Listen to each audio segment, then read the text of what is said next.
በትግራይ አንድ ትልቅ አባባል አለ።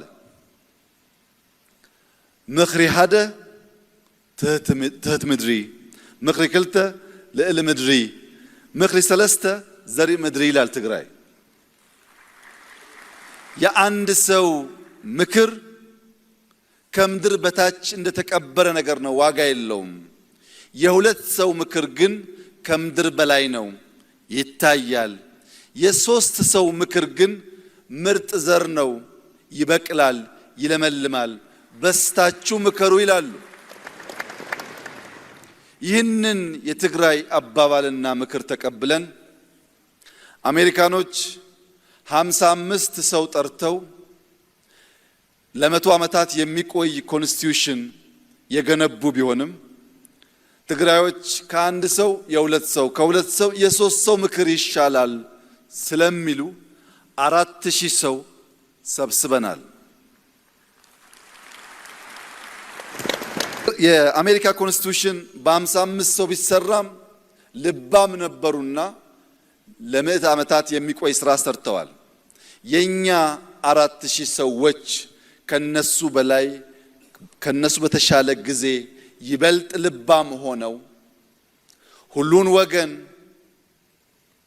መላው ኢትዮጵያን የሚሰበስብ ምክክር ቢያደርጉ በቀጣይ የሚኖረን ህገ መንግስት ከዚህ ቀደም እንደለመድነው የመጣ ሁሉ የሚቀደው ሳይሆን እኛ በ4000 ጀምረናል።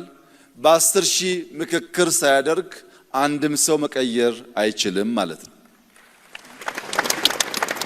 እኛ 4 ዓመት ተመካክረናል። 8 ዓመት ሳይመካከር መቀየር አይችልም ማለት ነው።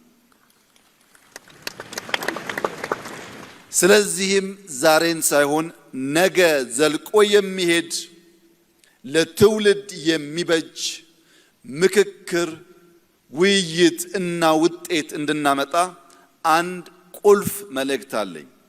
ያም ቀፎዋን የጣለች ንብ ማር አትሰጥም። ማር ለመስጠት በቀፎ ውስጥ መቆየት ያስፈልጋል። ይህ 4000 ስብስብ መልካም ነገር መስጠት የሚቻለው በዚህ ጉባኤ አዳራሽ ውስጥ ሐሳቡን ልቡን ሰብስቦ ሌላኛውን ወገን ማድመጥ ሲችል ነው እንጂ ማታ ማታ እየወጣ ፌስቡክ የሚያይ ከሆነ ማታ ማታ እየወጣ ምክር የሚያደምጥ ከሆነ ማታ ማታ እየወጣ ይህንን አውድ ያልተገነዘቡ ሰዎች መልእክት የሚጭኑበት ከሆነ ያንብ ማር አይሰጥም። ቀፎ እዚህ ነው ያለው። ልባችን እዚሁ ይሁን፣ አእምሯችን እዚሁ ይሁን። ልባችንና አእምሯችን እዚህ ቢሆንም አሜሪካ ያለውንም ደቡብ ኦሞ ያለውንም ባድመ ያለውንም ጋምቤላ ያለውንም ጎዴ ያለውንም አሳይታ ያለውንም የሚያስብ ግን መሆን አለበት። ውይይታችን ከዚህ አዳራሽ ተነስቶ እንደ ፀሐይ ወደ መላ ኢትዮጵያ የሚያበራ ከሆነ ለሁላችን ይፈይዳል። ሰዎች ብዙ ሐሳብ አላቸው፣ ብዙ መሻት አላቸው። ቅድም እንደተባለው ግን ምክክር፣ ውይይት ማድመጥ አይፈልጉም፣ ማዘዝ ይፈልጋሉ። ያን ላለፉት 100 ዓመታት አየነው።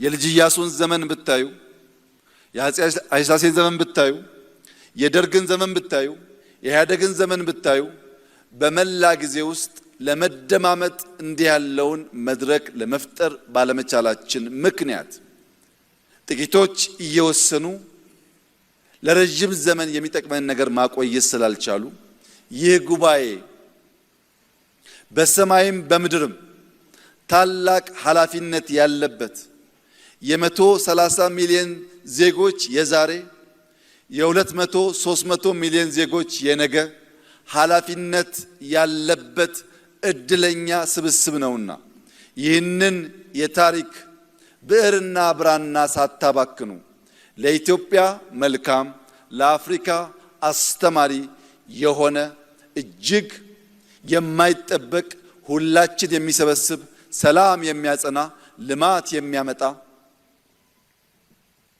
ለእያንዳንዳችሁ እርካታን የሚያጎናጽፍ ለመላው ኢትዮጵያውያን እረፍት የሚሰጥ ውጤት እንድታመጡ በታላቅ ትህትና አደራ ልላችሁ ፈልጋለሁ።